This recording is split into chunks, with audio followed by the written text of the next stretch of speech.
नाज़रीन, इस वक्त एक बड़ी खबर सामने आ रही है। दिल्ली में आप और कांग्रेस को साथ लाने की कोशिश। आप लीडर और राज्यसभा रुकन संजय सिंह की शरद पवार से मुलाकात। शरद पवार दोनों पार्टियों के दरमियान कर रहे हैं सालसी। कांग्रेस और आप के दरमियान इत्तेहाद पर सालसी शुरू हो चुकी है। जरा के हवाले से खबर आ रही है नाज़रीन, दिल्ली में आप और कांग्रेस को साथ लाने की कोशिश जो है तेज हो रही है।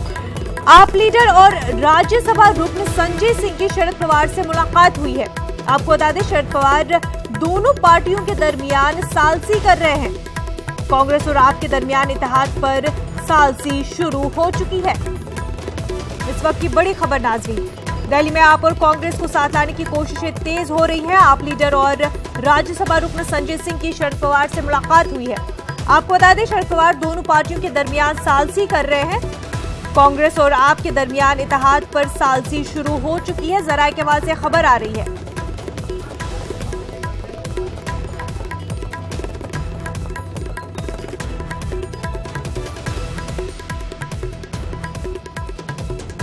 इस वक्त की बड़ी खबर नाज़रीन, हम आपको बता रहे हैं, दिल्ली में आप और कांग्रेस को साथ लाने की कोशिश तेज हो रही है।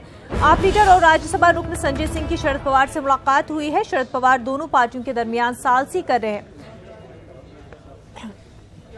हमारी नुमाइंदा रचना बराह रास्त हमारे साथ जुड़ चुकी है। रचना, आपसे जानना चाहेंगे, शरद पवार की मुलाकात हुई है संजय सिंह से, बावजूद इसके शीला दीक्षित जो है वो लगातार मुखालफत कर रही है आपके साथ इत्तेहाद की, लेकिन शरद पवार जो है चाहते हैं इत्तेहाद हो, तो कोशिशें लगातार तेज हो रही है। क्या कुछ कहना चाहेंगे, क्या कुछ इस मीटिंग से निकल कर आया है? देखिए, जिस तरीके से दिल्ली में अगर हम बात करें तो कांग्रेस और आपके गठबंधन को लेकर कई समय से कयास चलते आ रहे हैं। जब शीला दीक्षित ने मना किया तो ये लगा था कि ये गठबंधन नहीं होगा, लेकिन आज जिस तरीके से एक बार फिर शीला दीक्षित के घर पर बैठक हो रही है, पीसी चाको ने सर्वे करवाया, तो एक बार ये देखने के लिए मिला था कि शायद यहाँ आम आदमी पार्टी और कांग्रेस का गठबंधन होगा। इसी बीच आप राज्यसभा सांसद ने जिस तरीके से शरद पवार से मुलाकात की है, उसके बाद ये कयास और ज्यादा तेज हो जाते हैं, यानी कि आम आदमी पार्टी और कांग्रेस के बीच जो गठबंधन को लेकर है उसकी मध्यस्थता यहाँ पर बढ़ती हुई नजर आ रही है, उसकी कवायदें यहाँ पर बढ़ती हुई नजर आ रही हैं। हालांकि संजय सिंह का ये कहना है कि राजनीतिक परिस्थितियों को लेकर उन्होंने शरद पवार से मुलाकात की है। जिस तरीके से जो सभी विपक्ष है उसकी एकजुटता को लेकर यहाँ पर मुलाकात की गई है, क्योंकि अगर हम बात करें केंद्र सरकार की, यानी कि पूरा जो विपक्ष है वो मोदी सरकार को हराना चाहता है, तो ऐसे में विपक्ष की एकजुटता सबसे ज्यादा अहम यहाँ पर मायने रखती है, उसको लेकर यहाँ पर मुलाकात की गई है। इसके साथ ही कई सारे जो व्यापक मुद्दे हैं उन पर भी बातचीत हुई। संजय का कहना है कि कई राजनीतिक मुद्दे हैं, कई राजनीतिक परिस्थितियां हैं, चूंकि लोकसभा 2019 का समय है, तो ऐसे में व्यापक मुद्दों पर तो बात हुई है। इसके साथ ही जो आम आदमी पार्टी और कांग्रेस के गठबंधन की जो चर्चा है, जो स्थिति अभी तक क्लियर नहीं हो पाई है, उसको लेकर भी उन्होंने शरद पवार से बात की है। तो माना जा रहा है कि यहाँ पर कहीं ना कहीं शरद पवार इस मीडिएटर का जो काम करेंगे। हो सकता है कि आम आदमी पार्टी और कांग्रेस के बीच गठबंधन की जो कवायदें हैं उसको और ज्यादा तेज किया जा सके, तो ये अहम होगा। तो अब देखने वाली बात होगी कि संजय सिंह और शरद पवार की इस बैठक के बाद क्या ये गठबंधन क्या रुख लेता है और किस तरीके की आगे तस्वीर या सिनेरियो वो नजर आता है यहाँ पर। रचना, इससे पहले शीला दीक्षित के घर पर भी मीटिंग जारी थी और साफ तौर पे शीला दीक्षित का मौक़िफ़ जो है वो है कि इत्तेहाद नहीं हो सकता आपके साथ, क्योंकि आइडियोलॉजी जो है कांग्रेस के साथ आपकी नहीं मिलती है, तो इत्तेहाद होने का सवाल ही नहीं है। ऐसे में कांग्रेस जो है लगातार कोशिश कर रहा है कि आपके साथ मुलाकात, इत्तेहाद हो। तो ये जो फूट देखी जा रही है अंदरूनी मामलों को लेकर के कांग्रेस में, तो इस वजह से क्या कुछ असर पड़ सकता है चुनाव पर? देखिए, जिस तरीके से शीला दीक्षित ने पहले ही साफ कर दिया था कि कांग्रेस के साथ वो गठबंधन के पक्ष में नहीं है और उन्होंने मना कर दिया था कि ये गठबंधन नहीं होगा, लेकिन उसके बाद जिस तरीके से एक ऑडियो वायरल हुआ जो कि पीसी चाको का ऑडियो था, जिसमें कि जो कार्यकर्ताओं की मांग थी कि आम आदमी पार्टी का कांग्रेस के साथ गठबंधन होना चाहिए, ये जो अलायंस है ये होना चाहिए, तो ऐसे में यहाँ पर कांग्रेस की अंतरकलह जरूर देखने के लिए मिली थी। दो गुटों में पार्टी बटी हुई नजर आ रही थी, क्योंकि जो कार्यकारी अध्यक्ष है वो लोग भी कांग्रेस के शीला दीक्षित के सुर में सुर ही मिलाते नजर आ रहे थे, उन्हीं तीनों की और शीला दीक्षित की भी आज बैठक हो रही है। तो यहाँ पर ये देखने के लिए मिल रहा है कि शीला दीक्षित इसके पक्ष में नहीं है, लेकिन अगर पूर्व कांग्रेस अध्यक्ष की बात करें यानी अजय माकन की बात करें तो उनका कहना है कि अगर कार्यकर्ता चाहते हैं, कार्यकर्ताओं की ये मांग है तो अलायंस करने में क्या हर्ज है यहाँ पर।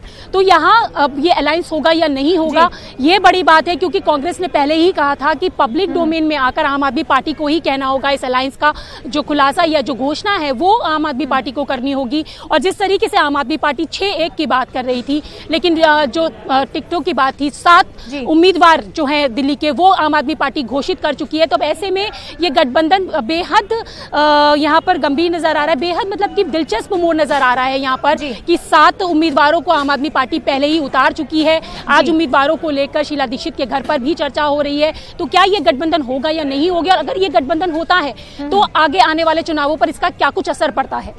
रचना, बिल्कुल जैसा कि आपने कहा कि गठबंधन होता है कि नहीं, लेकिन आपका अगर देखा जाए पहले से ही स्टैंड रहा है कि वो कांग्रेस के साथ इत्तेहाद करना चाहती है, क्योंकि उनका कहना है कि बीजेपी को दिल्ली में हराना है तो वोट नहीं बंटने चाहिए, और वोट तभी नहीं बटेंगे जब इत्तेहाद में आ जाएगी आप और कांग्रेस। लेकिन शीला दीक्षित का बिल्कुल ही अलग स्टैंड रहा है कि वो बिल्कुल भी नहीं चाहती कांग्रेस और आप का इत्तेहाद हो। क्या वजह है इसकी कि शीला दीक्षित नहीं चाहती कि आप और कांग्रेस में इत्तेहाद हो दिल्ली में?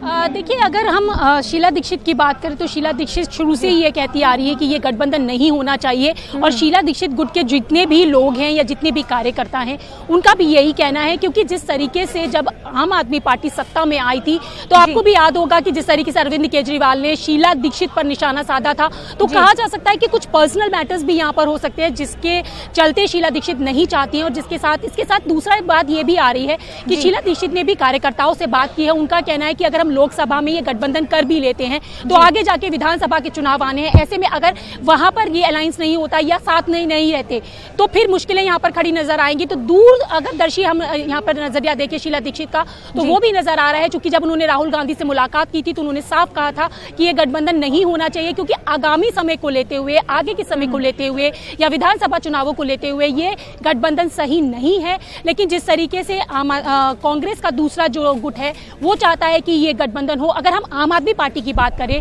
तो अरविंद केजरीवाल कई बार ये बात कहते हुए नजर आए हैं कि कांग्रेस के साथ वो गठबंधन चाहते हैं। यहां तक कि उन्होंने ये भी कहा कि दिल्ली में ना हो तो कम से कम पंजाब और हरियाणा में ही गठबंधन यहां पर हो जाए। क्योंकि अगर हम आम आदमी पार्टी की बात करें या दिल्ली सरकार की बात करें तो दिल्ली सरकार के जो नाराज विधायक हैं उनका ये कहना है कि इस वक्त आम आदमी पार्टी की मजबूरी बन गई है, चुनाव जीतना है तो उनको कांग्रेस के साथ यहाँ पर गठबंधन करना होगा, तभी वो यहाँ पर अपनी जीत या अपनी जो अच्छा प्रदर्शन है वो कर पाएंगे। तो ऐसे में कहा जा सकता है कि आम आदमी पार्टी की भी मजबूरी है। उधर अगर अलका लांबा की बात करें तो अलका लांबा ने भी जिस तरीके से कहा था कि कांग्रेस की तरफ से उनके पास अभी तक कोई प्रस्ताव नहीं आया है, लेकिन अगर वो प्रस्ताव आता है तो वो ना नहीं कहेंगी। उनका भी यही कहना था कि आम आदमी पार्टी ने जिस तरीके से आंदोलन से उठकर ये पार्टी बनाई थी और जिस तरीके की बातें की थी, विकास की बातें की थी, बदलाव की बातें की थी, वो बदलाव अभी यहाँ पर संभव नहीं नजर आ रहा है। तो उनका कहना था कि कांग्रेस के साथ जुड़ने के बाद ही ये बदलाव संभव हो पाएगा। तो ऐसे में आम आदमी पार्टी को ये भी डर है कि कहीं वोट ना कट जाए, तो ये गठबंधन होना चाहिए ताकि जो फायदा है वो दोनों पार्टी को एक साथ मिले। तो कई सारी चीजें हैं जो फायदे को देखते हुए आम आदमी पार्टी लगातार कोशिशों में जुटी हुई है। अब देखने वाली बात होगी कि आम आदमी पार्टी की ये कोशिशें सफल हो पाती हैं या नहीं। बिल्कुल रचना, और जैसा कि आपने बताया कि चाहे शीला दीक्षित के रीजंस जो है पर्सनल हो या फिर उनका विजन हो, लेकिन कांग्रेस जो है वो इत्तेहाद के हक में नजर आ रही है। वो चाहती है कि इत्तेहाद हो, तभी शरद पवार जो है लगातार कोशिशें कर रहे हैं। ऐसे में अगर इत्तेहाद हो जाता है आप और कांग्रेस के बीच में तो आने वाले चुनाव पे क्या असर पड़ेगा, और क्या अंदरूनी फूट जो कांग्रेस में दिखाई दे रही है वो मजीद बढ़ जाएगी? देखिए, अगर ये गठबंधन हो जाता है तो इसका फर्क जरूर पड़ेगा, क्योंकि बीजेपी पर इसका फर्क पड़ेगा, क्योंकि बीजेपी अभी देख रही है कि वोट जो है वो अलग अलग रहेगा आम आदमी पार्टी और कांग्रेस का। अगर ये दोनों एक साथ जुड़ जाते तो वोट परसेंटेज का भी फर्क यहाँ पर देखने के लिए मिलेगा। अगर हम आम आदमी पार्टी और कांग्रेस की बात करें, अगर गठबंधन हो जाता है, जो नाराज जो लोग हैं, यानी कि अगर हम बात करें शीला दीक्षित की बात करें कि वो जिस तरीके से पूरी तरीके से नकार चुकी है इस गठबंधन को, तो कहीं ना कहीं इसका नजर भी, जो नाराजगी है उसका खामियाजा भी जरूर भुगतना होगा यहाँ पर देखने वाली बात होगी। आपको याद होगा कि जब यूपी का प्रभार शीला दीक्षित को दिया गया था और जब वहां पर इस तरीके की चीजें आई थी तो शीला दीक्षित अपने पद से इस्तीफा दे चुकी थी, यानी कि उन्होंने वहां से पद से अपना इस्तीफा दे दिया था। तो हो सकता है कि यहाँ पर भी, हम ये नहीं कह रहे कि ऐसा होगा, लेकिन हो सकता है कि इस तरीके की तस्वीरें यहाँ पर भी देखने के लिए मिले, नाराजगी अपनी जाहिर करने के लिए वो कुछ ऐसा कदम उठाए या इस तरीके की कोई कवायद यहाँ पर नजर आए उनके द्वारा या उनके कार्यकर्ताओं के द्वारा। तो यहाँ पर ये गठबंधन करते वक्त काफी ज्यादा एहतियात बरतनी होगी ताकि जो नाराज नेता है उनको किस तरीके से साधा जाए। और आम आदमी पार्टी के लिए भी यहाँ पर मुश्किलें जरूर खड़ी होंगी, क्योंकि आम आदमी पार्टी 7 सीटों पर अपने लोकसभा उम्मीदवार खड़े कर चुकी है। अगर ये गठबंधन होता है तो फिर उनमें से जिन लोगों के नाम है वो काटने होंगे, तो पार्टी उनको साधने के लिए क्या करेगी, उनको कैसे मनाएगी। तो दोनों ही पार्टियों के लिए मुश्किलें भी है और यहाँ पर फायदा भी है। तो अब देखने वाली बात होगी कि फायदा ज्यादा मिलता है या फिर मुश्किलें ज्यादा मिलती है लोकसभा 2019 में इस गठबंधन से। बिल्कुल रचना, जैसा कि आपने बताया कि चाहे इत्तेहाद हो या फिर ना हो, मुश्किलें काफी ज्यादा है ओपोजिशन के लिए। तो कहीं ना कहीं ये जो मुश्किलें हैं आप और कांग्रेस के बीच में, ये कहीं साफ तौर पर बीजेपी के हक में तो नहीं जा रही, उनको ही तो फायदा नहीं पहुंचाएंगे इलेक्शन में?